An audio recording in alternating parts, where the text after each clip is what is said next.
Assalamualaikum warahmatullahi wabarakatuh. Kami dari kelompok 1 Kebidanan Universitas Binawan Angkatan 2020 akan mempresentasikan tentang hasil diskusi kami mengenai pemanfaatan teknologi informasi dan komunikasi bagi ibu bekerja yang menyusui. Video ini kami buat untuk memenuhi tugas ujian akhir semester mata kuliah Teknologi Informasi Komunikasi yang dibimbing oleh Bapak Muhammad Arif Abdul Hakim. Apa itu TIK? Teknologi informasi adalah serangkaian tahapan penanganan informasi yang meliputi penciptaan sumber-sumber informasi, pemeliharaan saluran informasi, seleksi dan transmisi informasi, penerimaan informasi secara selektif, penyimpanan dan penelusuran informasi, dan penggunaan informasi, menurut Rusman dan kawan-kawan pada tahun 2012. Gizi ASI. Proses menyusui sangat penting dan memiliki banyak manfaat bagi kesehatan ibu dan bayi. ASI yang baik bagi ibu dan anak bisa dihasilkan oleh ibu yang memiliki pemenuhan gizi yang baik pula. Hasil diskusi kami adalah tentang bagaimana menemukan jawaban bagaimana cara pemenuhan gizi bagi ibu, bagaimana dengan ibu menyusui yang bekerja, apakah ibu bekerja masih bisa memenuhi kebutuhan gizi untuk meningkatkan kualitas ASI bagi dirinya dan sang anak. Sebelumnya, saya perkenalkan kelompok 1 Kebidanan Reguler A 2020. Ada Dinda Tiskanawati, Rida Putri Maharani, Jasmine Zahab, dan Nurul Mugaidah. Selanjutnya akan dibawakan oleh Dinda. Apa itu teknologi informasi? Menurut ITA atau Information Technology Association of America, pengertian teknologi informasi adalah suatu studi, perancangan, implementasi, pengembangan, dukungan, atau manajemen sistem informasi berbasis komputer, terkhususnya pada aplikasi perangkat keras dan perangkat lunak komputer. Teknologi informasi memanfaatkan komputer, elektronik, dan perangkat lunak komputer untuk mengubah, menyimpan, memproses, melindungi, mentransmisikan, dan memperoleh informasi secara aman. Teknologi informasi tidak hanya penting sebagai alat komunikasi via elektronik saja, namun bisa mengetahui gizi pada ASI. ASI adalah makanan terbaik untuk bayi baru lahir dan bayi. Simpanan nutrisi wanita menyusui mungkin sedikit banyak terkuras akibat kehamilan dan kehilangan darah selama persalinan. Laktasi meningkatkan kebutuhan nutrisi, terutama karena hilangnya nutrisi. Pertama melalui kolostrum dan kemudian melalui ASI. Nutrisi yang ada dalam susu ini berasal dari makanan ibu atau dari cadangan gizinya. Konversi nutrisi dalam makanan menjadi nutrisi dalam ASI belum selesai. Untuk mendapatkan status gizi yang baik, ibu menyusui harus meningkatkan asupan gizi. ASI manusia memiliki komposisi yang cukup konstan dan hanya dipengaruhi secara selektif oleh pola makan ibu. Kandungan karbohidrat, protein, lemak, kalsium, dan zat besi tidak banyak berubah. Bahkan jika ibu kekurangan ini dalam makanannya, ibu harus diberi nasihat untuk mengonsumsi makanan campuran. Pada setiap kunjungan nifas, ibu dan bayinya harus diperiksa dan nasihat tentang pola makan ibu dan bayi harus diberikan. Para ibu sebaiknya tidak menerima kurang dari 1.800 kalori per hari.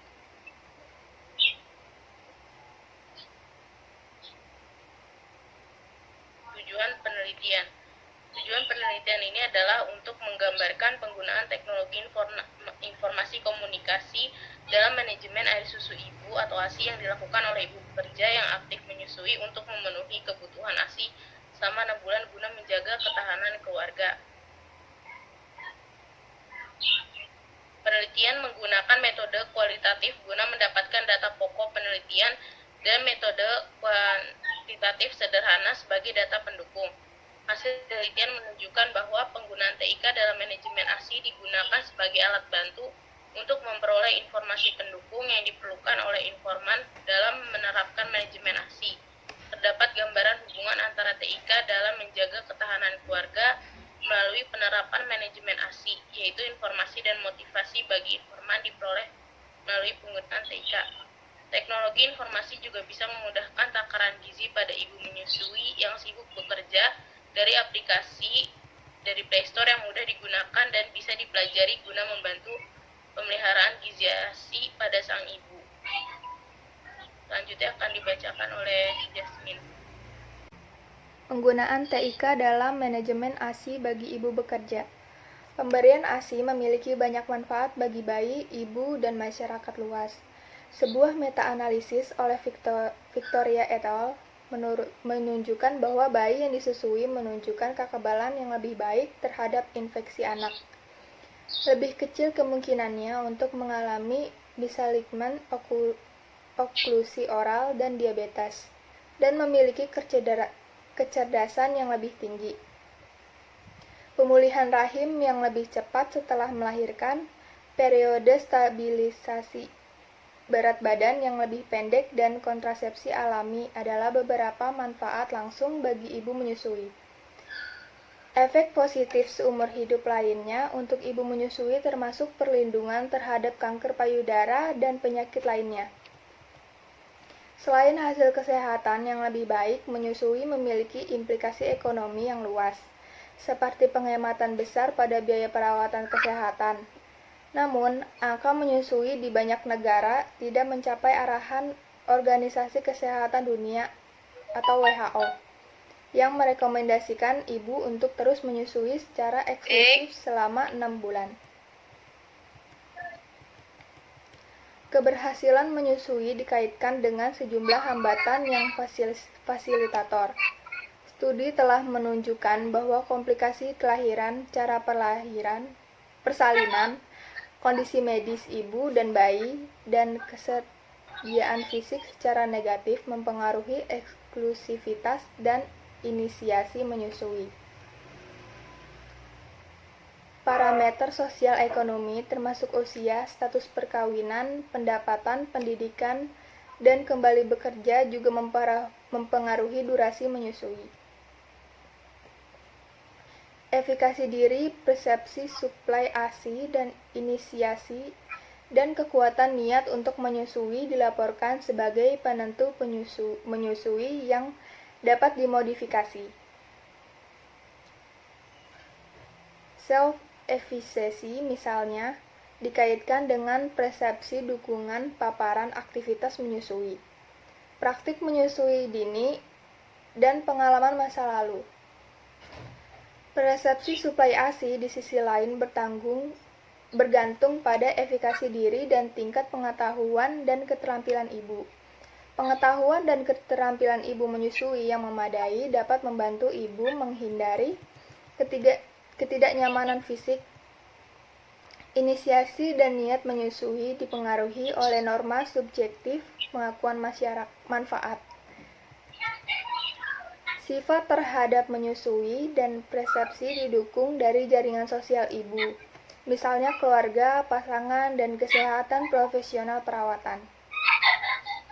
Pasangan khususnya berpotensi berkontribusi pada pemeliharaan menyusui dan kebutuhan rencana pemberian makanan.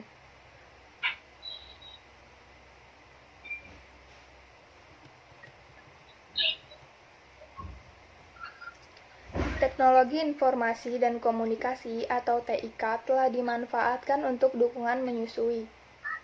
Misalnya, untuk memberikan pendidikan menyusui melalui sistem persuasif yang dirancang untuk mendorong pemberian ASI atau memberikan saran selama proses makalah tinjauan yang ada dan meta-analisis telah membahas kredibilitas dan efektivitas intervensi berbasis teknologi tertentu. Misalnya panggilan telepon, situs web, atau penggunaan aplikasi seluler di Cina.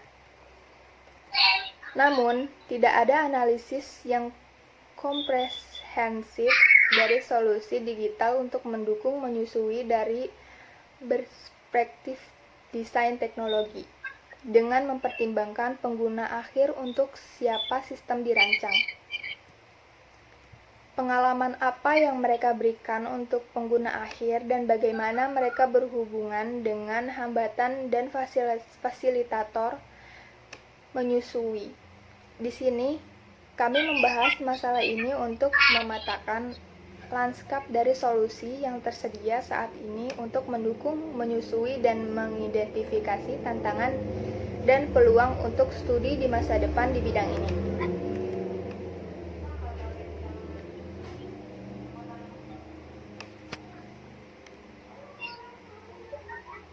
Selanjutnya akan dibacakan oleh siapa namanya Nurul. Taruh sebentar. Selanjutnya akan dibacakan oleh Nurul. Baik, penggunaan TIK dalam mempertahankan gizi ASI bagi ibu bekerja. ASI adalah makanan yang terbaik untuk bayi baru lahir dan bayi. Penyimpanan nutrisi wanita menyusui mungkin sedikit banyak berkurang akibat kehamilan dan kehilangan darah saat melahirkan. Laktasi meningkatkan kebutuhan nutrisi, terutama karena kehilangan nutrisi. Pertama melalui kolostrum dan kemudian melalui ASI. Volume ASI sangat bervariasi. Nutrisi yang ada dalam susu ini berasal dari makanan ibu atau dari cadangan gizinya. Konversi nutrisi dalam makanan menjadi nutrisi dalam ASI belum selesai. Untuk mendapatkan status gizi yang baik, ibu menyusui harus meningkatkan asupan gizi. ASI manusia memiliki komposisi kandungan lemak ASI agar bervariasi. Kandungan karbohidrat, protein, lemak, kalsium, dan zat besi tidak banyak berubah, bahkan jika ibu kekurangan ini dalam makanannya.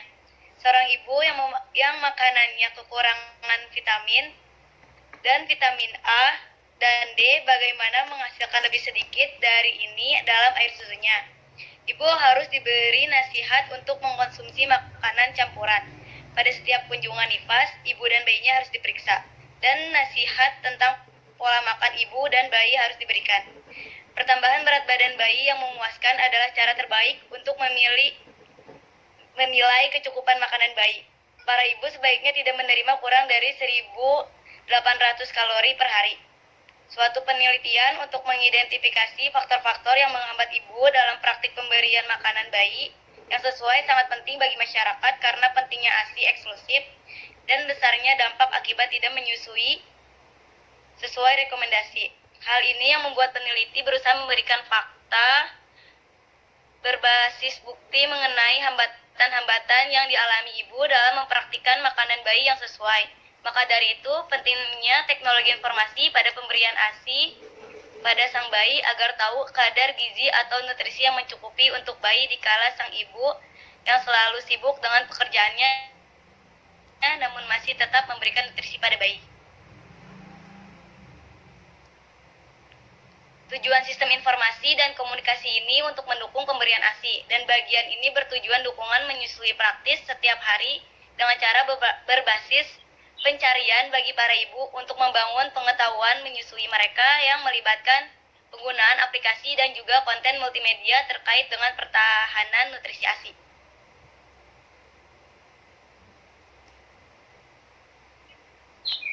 Udah selesai, dah. Kembali pada narator. Jadi nanti potong-potong aja ya. Iya. Coba Coba gue lupa. Ide bikin kesimpulan. Takutnya nanti ditanya kesimpulan kan. Kalau kesimpulannya gini nyambung nggak deh.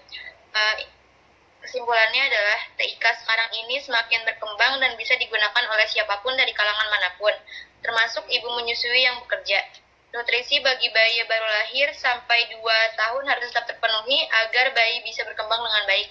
Oleh karena itu, kami berharap adanya perkembangan teknologi informasi komunikasi, khususnya di bidang informasi, bisa memberikan manfaat bagi ibu menyusui agar nutrisi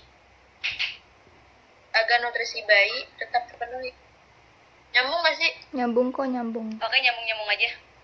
Ya Allah, gue lupa nama lu, Nurul. Kesimpulan baru deh penutupan. Ini nanti ya penutupan. Gue lupa nama lu, ya Allah, tadi. Udah ya, penutupan. Nah, udah mulai lagi ya.